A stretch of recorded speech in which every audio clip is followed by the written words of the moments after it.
Alors, cet après-midi, bien sûr, aujourd'hui, nous fêtons la venue du Saint-Esprit à la Pentecôte, mais je ne vais pas prêcher sur cet événement, même si j'espère que ce message sera un souffle euh, ravivifiant, vraiment que ce message vous fera du bien, vous amènera justement dans cette onction du Saint-Esprit et que le Seigneur va faire son œuvre.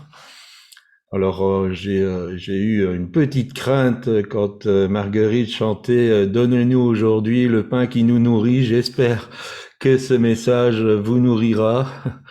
En tout cas, c'est que la grâce de Dieu et je ferai moi, de mon mieux pour vous apporter quelque chose qui vous fera du bien. Ce que j'aime dans la Bible, c'est la réalité des textes bibliques. Quand on présente les grands hommes de Dieu, les hommes de la foi, on les présente pas comme des modèles parfaits qui ont tout réussi. Et la Bible est aussi explicite sur leur victoire que sur leur défaite. D'ailleurs, Jacques disait, et je pense que ça concerne un peu tous les hommes de Dieu qu'on peut retrouver dans la Bible, disait qu'Élie était un homme de la même nature que nous.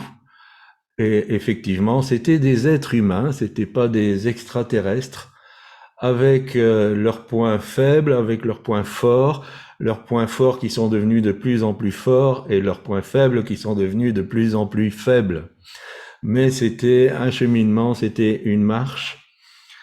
Et je pense peut-être que c'est bien de s'intéresser à ces hommes parce qu'on peut en tirer vraiment je vais pas dire des leçons, mais en tout cas profiter de leur expérience pour nous-mêmes vivre des expériences glorieuses avec le Seigneur.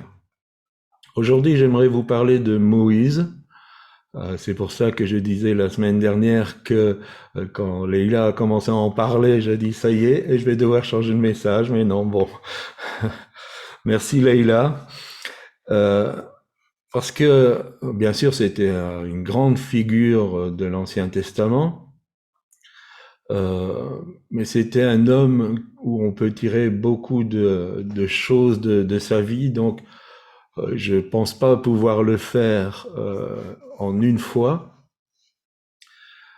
euh, mais toujours dans l'optique que Moïse était un homme comme nous, avec un destin extraordinaire, mais c'était un homme comme nous, qui avait les mêmes réactions, qui avait les mêmes sentiments, qui avait toute cette limitation que peut avoir l'être humain.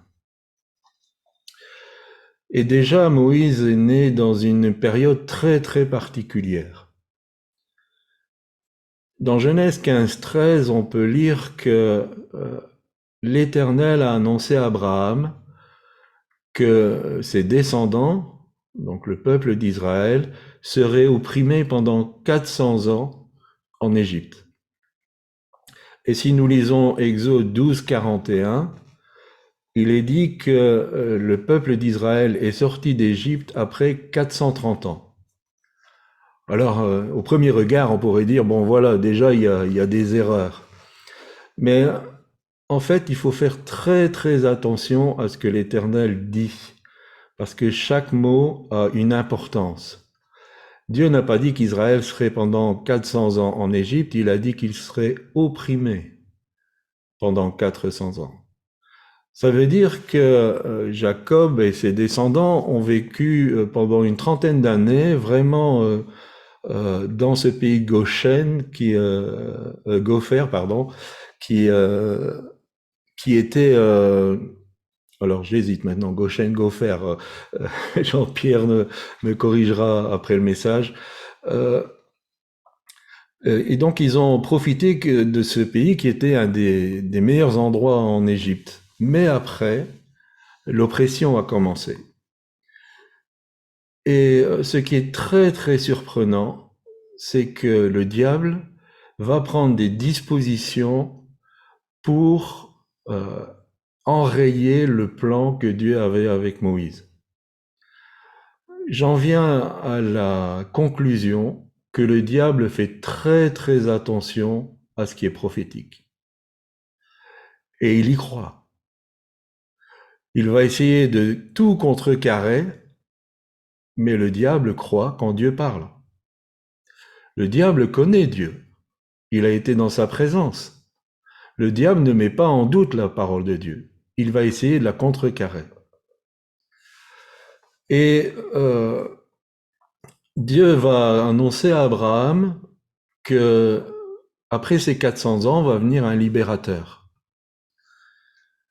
Et je ne sais pas comment il a fait, mais il a calculé pour que quand ce libérateur viendrait, il s'y opposerait. Quelquefois, on est confronté à des personnes qui touchent à l'occultisme, qui consultent des voyantes ou des marabouts, et ils disent, mais c'est la vérité. Ils disent des choses vraies. Alors c'est faux.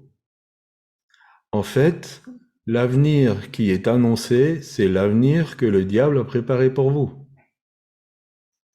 Enfin, en tout cas, pour tous ceux qui fréquentent ce genre de personnes. Le fait de consulter sur son avenir, de toutes sortes de manières, que ce soit la boule de cristal, le marc de café, les lignes de la main ou toutes ces choses, nous amène à être soumis à l'avenir que le diable nous a réservé. Et donc c'est très très dangereux de toucher à ces choses. Très très dangereux, parce que la destinée en Dieu, elle est volée. Je me rappelle d'un frère qui, avant qu'il se soit converti, s'était fait lire les lignes de la main. Et la personne qui avait fait cette lecture lui avait dit, eh bien, j'ai vu un arbre qui était coupé. Et donc vous allez mourir à 30 ans.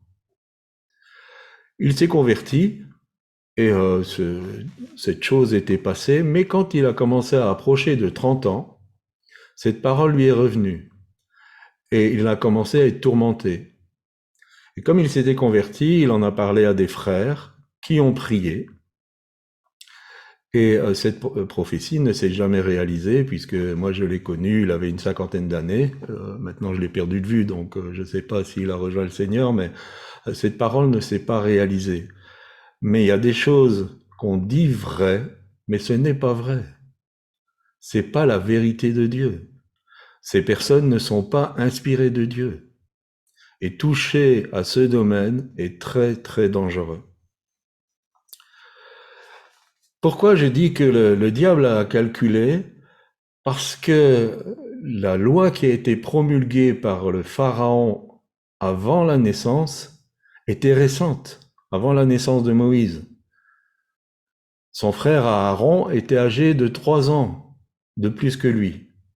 Donc 3 ans avant, cette loi n'avait pas été promulguée. Et Aaron n'a pas eu à vivre ce que Moïse a vécu. Mais quand Moïse est venu au monde, tous les enfants mâles devaient être soumis au Nil. En fait, je pense que c'était une sorte de rite où on jetait les enfants dans le Nil, et s'ils arrivaient à survivre, eh bien, ils pouvaient vivre. Ils étaient exposés, c'est ce que la parole de Dieu nous dit. Ils étaient exposés au Nil, qui était une divinité égyptienne. Et donc, pour en revenir à ce que je disais sur l'occultisme, il faut faire très très attention à ce que les prophétismes et les prémonitions. Parce que quelquefois, et même souvent, nous voyons ce mélange dans le peuple de Dieu, où des choses sont annoncées, ça ne vient pas du prophétisme, ça vient de la prémonition. Donc quand Moïse est arrivé dans ce monde, il était déjà condamné à mort. Je ne sais pas si c'est juste, mais il y a eu des études qui ont démontré que des enfants où la mère avait envisagé de l'avorter en tenaient des séquelles. Une chose est sûre, c'est qu'une des armes les plus destructrices du diable, c'est l'esprit de rejet. Nous sommes des êtres sociaux. Dieu lui-même a dit, il n'est pas bon que l'homme soit seul, il n'est pas bon que l'être humain soit seul. Nous sommes des êtres sociaux. Et quand nous sommes rejetés, il se crée une cassure en nous. Et nous allons voir que c'est ce que Moïse a vécu dès sa naissance. Il était rejeté, il était condamné à mort. Et souvent, les grandes destinées dans le plan de Dieu ont été menacées de mort. Mais Dieu est intervenu. Alors, sa maman n'a pas voulu l'exposer au Nil. Elle trouvait qu'il était beau, mais enfin, même s'il n'avait pas été très beau, je pense qu'une maman, en tout cas certaines, vont prendre le courage de risquer d'être punies, d'être emprisonnées pour essayer de sauver leur enfant. Et donc elle va le cacher pendant trois mois. Alors, nous sommes parents, Corinne et moi, et puis plusieurs d'entre vous, vous êtes parents, vous savez qu'un enfant, pour le cacher, c'est très très difficile. Quand il a faim, quand il a un petit problème, voilà, il ameute tout le quartier. Donc je ne sais pas comment elle s'y est pris, mais elle a réussi à le cacher pendant 3 mois. Mais après, ça devenait plus possible.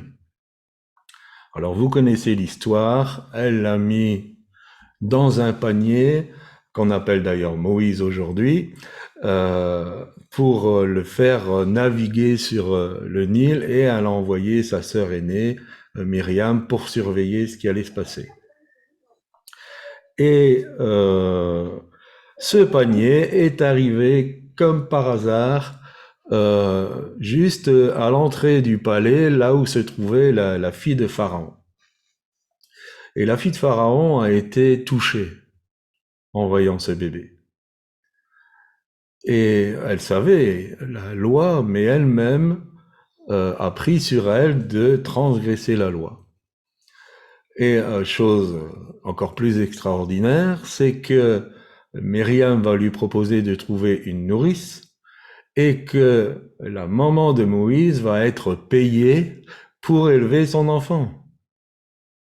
Alors, le sevrage, c'était pas comme aujourd'hui, le sevrage durait 2-3 ans. Donc, la maman de Moïse a eu son enfant pendant 2-3 ans en étant payée pour faire ce travail. C'était les premières allocations familiales. Donc ça, c'est le plan de Dieu. Mais faut savoir que après ces 3 ans, il a fallu rendre Moïse à la fille de Pharaon.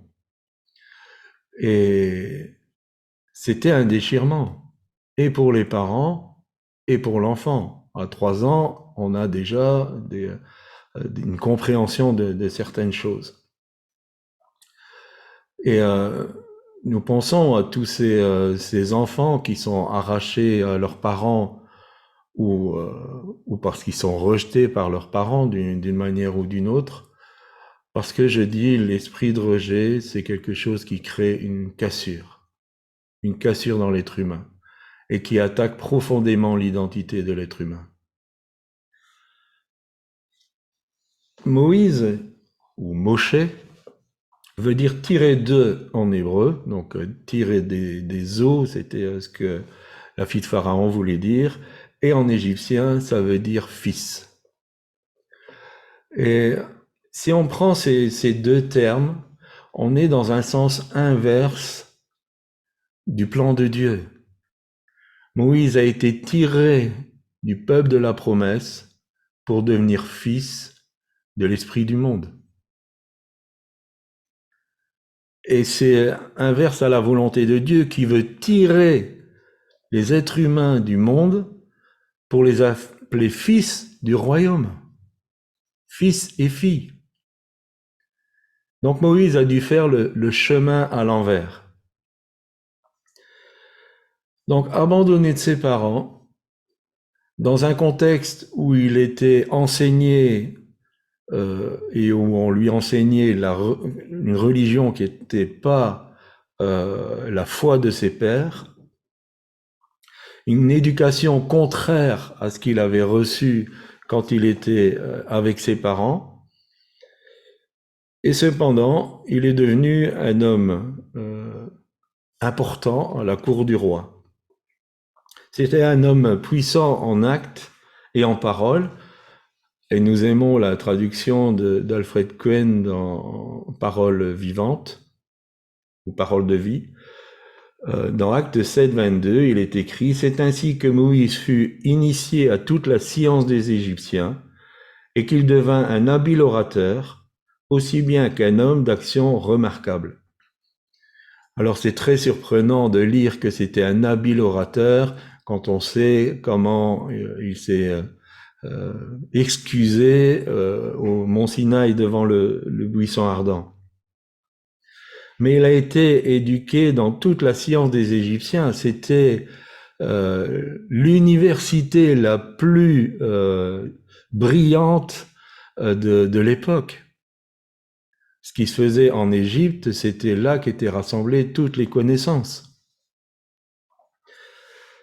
Et on pourrait dire que le plan de Dieu était en train de s'accomplir.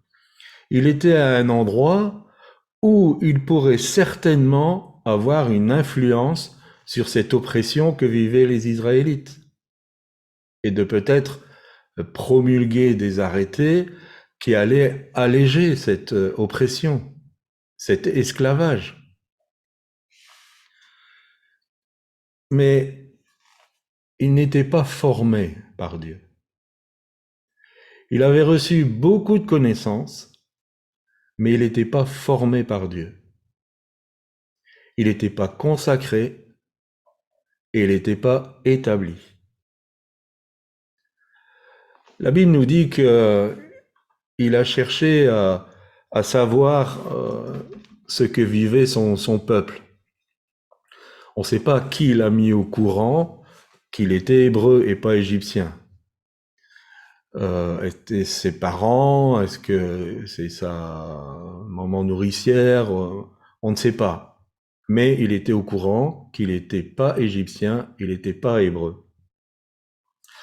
Et Hébreux 11 nous dit que c'est par la foi, il a pris une décision. Il a décidé qu'il préférait vivre les situations difficiles d'Israël que de jouir de ce qu'il pouvait jouir à la cour de Pharaon. Il a choisi le sacrifice. Il préférait le chemin étroit, comme Jean-Pierre nous en a parlé, au chemin large. Il a pris une décision. Et quelquefois, il y a des opportunités qui sont là, et on croit que c'est le plan de Dieu, mais c'est le chemin large. Et quelquefois, le chemin étroit est incompréhensible, mais il est nécessaire. Alors, vous connaissez l'histoire, j'essaye d'établir un peu ce qui s'est passé. Il a été voir la condition de ses frères, et puis là, il a vu un Égyptien qui maltraitait un Hébreu. Alors, c'était un homme de guerre, Moïse. Il avait été enseigné dans l'art de la guerre, donc il va tuer cet Égyptien et il va l'enterrer. Et ma question, c'est, en tant qu'être humain, nous avons une prédisposition à enterrer nos cadavres. Nous avons une prédisposition à cacher ce que nous savons qui est mal. C'est une réaction qui vient de la chute. La première des actions d'Adam quand il a mangé le fruit défendu, c'est de se cacher. Il s'est caché. Et il faut savoir qu'un jour ou l'autre, nos cadavres vont être déterrés. Alors qu'est-ce qu'il faut faire avec nos cadavres? Parce que nous sommes, comme je le disais, des êtres humains avec toutes sortes de faiblesses et on peut avoir des cadavres. Il faut les amener à Dieu. Il faut les amener dans la lumière. Il ne faut pas se cacher devant Dieu. David disait, sonde-moi, ô Dieu, et connais mon cœur. Regarde si je suis sur une mauvaise voie. David était vraiment l'homme selon le cœur de Dieu parce que il ne voulait rien entre lui et Dieu. Il voulait pas de cadavre entre lui et Dieu. Il faut régler ces choses. Si nous voulons une bonne relation avec le Seigneur et le Saint-Esprit, il faut régler ces choses. Parce que si nous nous approchons du Saint-Esprit et qu'il y a un cadavre qui est encore enterré, c'est la première chose que le Saint-Esprit va nous dire et nous dira rien d'autre. Et si vous prenez le temps de rester dans le silence, parole de Dieu en main, et de dire simplement, Seigneur, dis-moi les cadavres qui ne sont pas encore déterrés dans ma vie. Si c'est le cas, vous allez voir, le Saint-Esprit va vous révéler. Alors ce cadavre, ça peut être un méfait, ça peut être un manque de pardon, ça peut être une attitude méchante, ça peut être toutes sortes de choses, mais il faut les déterrer. Quand on parle de la repentance, bien sûr, c'est quand on est touché par la sainteté de Dieu, par l'Esprit de Dieu, mais la repentance nécessite aussi des actes de repentance. C'est ce que Jean-Baptiste disait. Repentez-vous et produisez des fruits dignes de la repentance. Quelquefois, nous pensons, je demande pardon à Dieu et puis les choses sont réglées. Quelquefois, il faut déterrer le cadavre et prendre des mesures.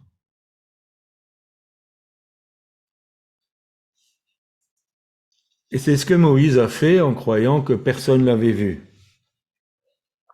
Le lendemain, il est sorti et puis il s'infiltre dans une dispute entre deux Hébreux. Et là, il va vivre son deuxième rejet. Moïse était conscient de son identité de libérateur. Mais comme je le disais, il n'était pas établi. Il n'avait pas été encore formé par Dieu. Et c'est souvent un drame d'hommes et de femmes qui ont reçu un appel de Dieu. L'appel n'est pas remis en cause. Mais entrer dans l'appel sans avoir été établi, c'est catastrophique. Entrer dans l'appel sans avoir été formé, c'est catastrophique.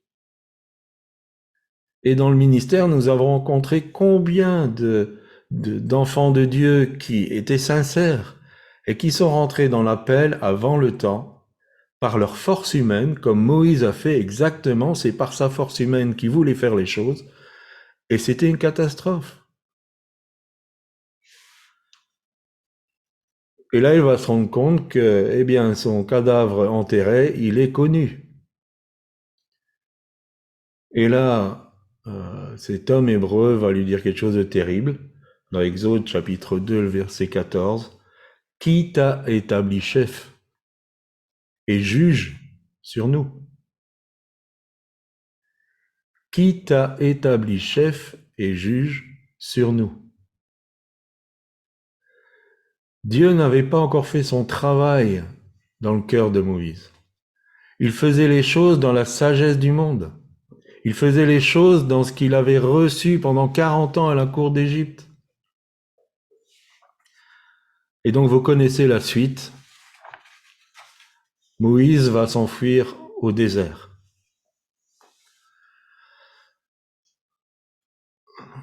Essayez de vous mettre un peu à la place de Moïse. Il n'est plus égyptien puisqu'il a pris une décision. Mais il n'est pas hébreu, parce qu'il n'est pas accepté par ses frères. Et donc il doit s'enfuir tout seul, avec une menace derrière lui.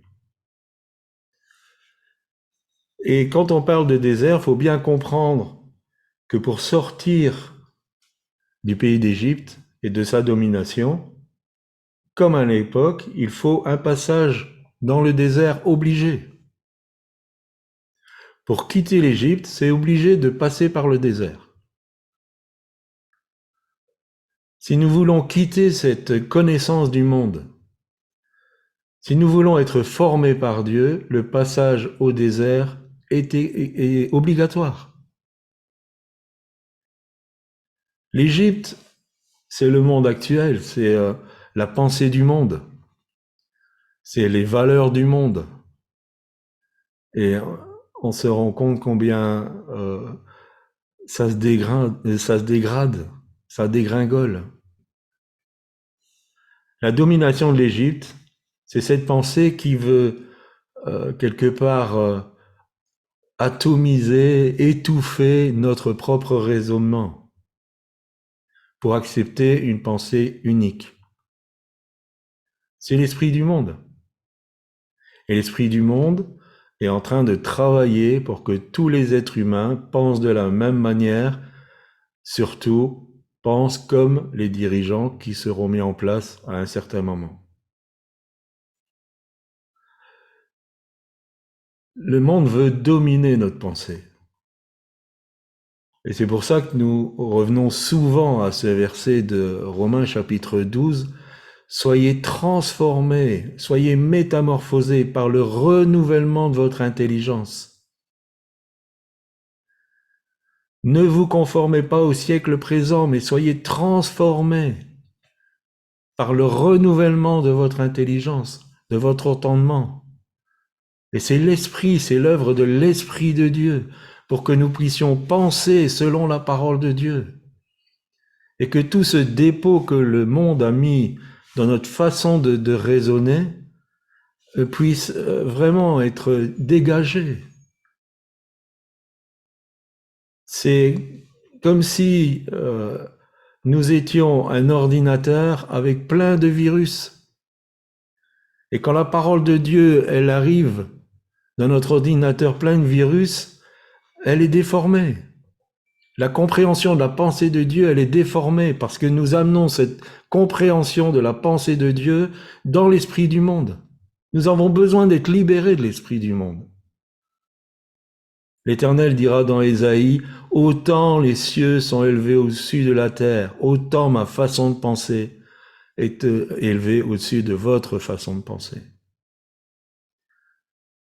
Nous avons besoin de l'atteindre, cette façon de penser, parce que c'est que comme ça que nous allons vivre pleinement cette vie que Dieu a préparée pour nous.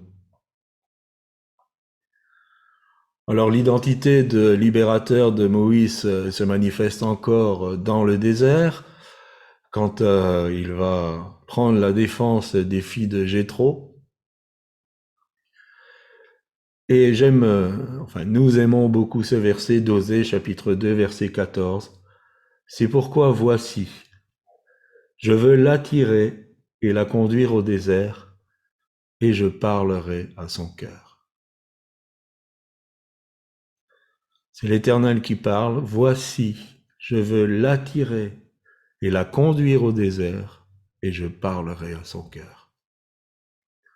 L'endroit de la rencontre, c'est le désert. L'endroit où Dieu va commencer cette déprogrammation et cette reprogrammation, c'est le désert. Et nous savons que le désert, c'est pas un endroit agréable. Et pour Moïse, il y avait beaucoup de travail parce qu'il faudra 40 ans. 40 ans pour extirper la pensée du monde et pour y mettre la pensée de Dieu. Et au bout de ces 40 ans, le mot de Moïse sera « Mais qui suis-je » Si vous êtes dans cette situation parce qu'il y a eu cette cassure à cause du rejet, quel qu'il soit, si votre question c'est qui suis-je, c'est le point de départ pour que Dieu vous dise qui vous êtes.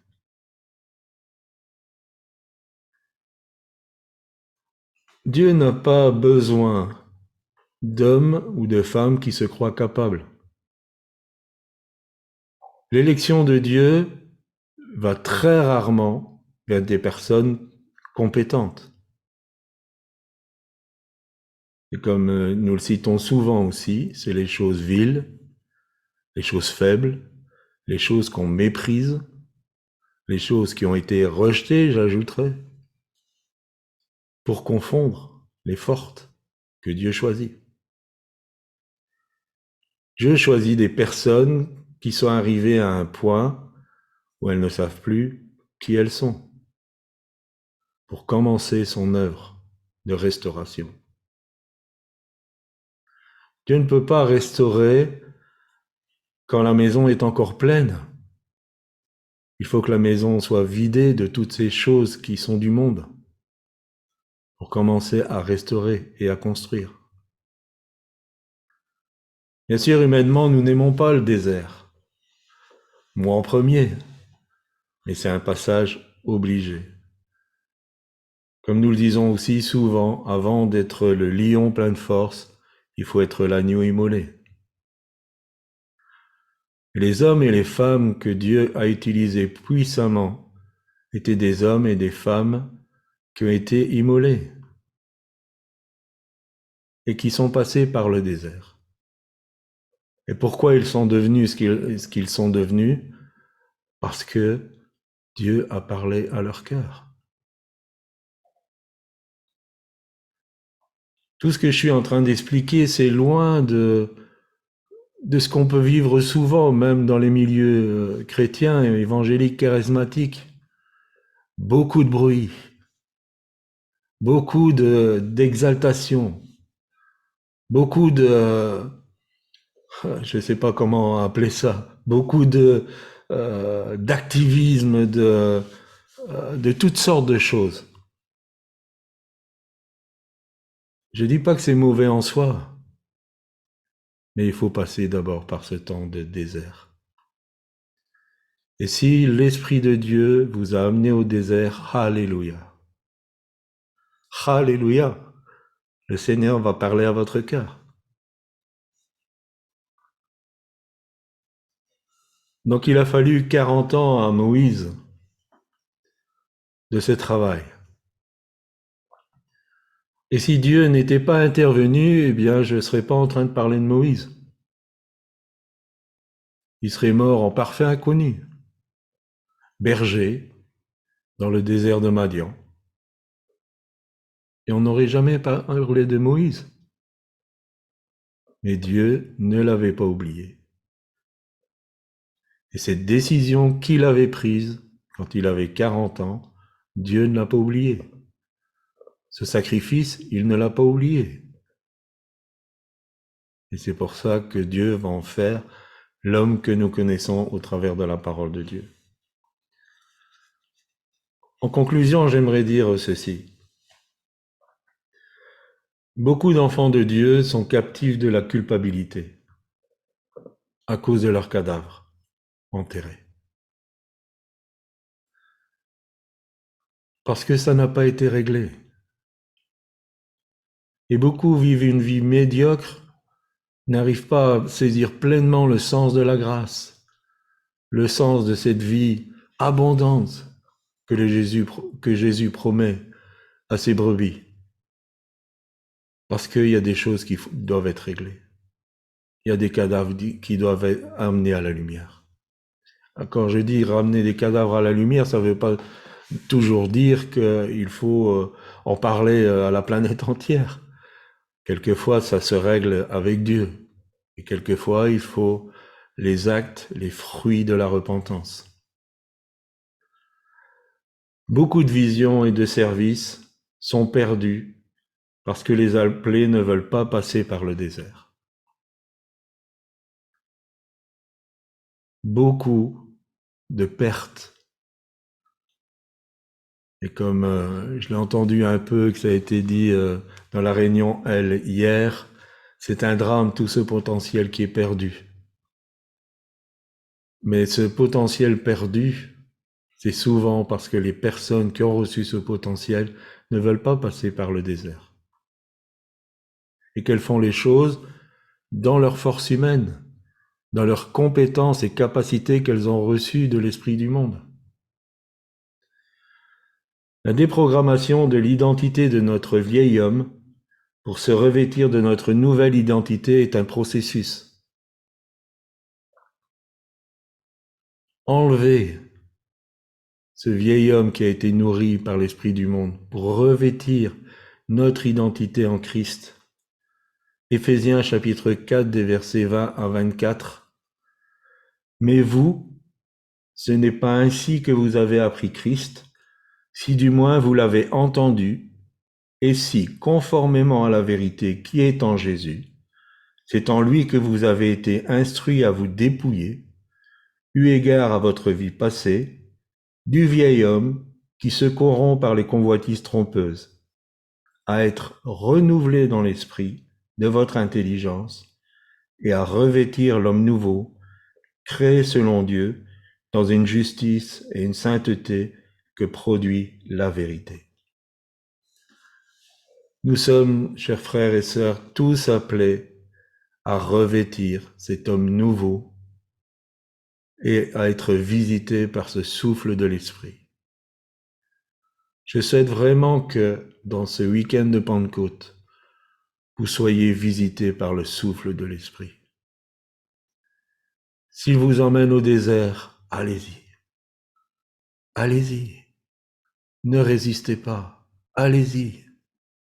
Laissez-le vous parler à votre cœur. Si vous avez difficile à vous dépouiller de votre vieil homme, laissez cette œuvre se faire, afin que vous puissiez rentrer dans votre destinée, trouver votre identité en Christ, trouver votre « mais qui je suis » et être guéri, si vous l'avez vécu, de l'esprit de rejet. Parce que Dieu guérit les cœurs brisés. Amen. Merci de m'avoir écouté.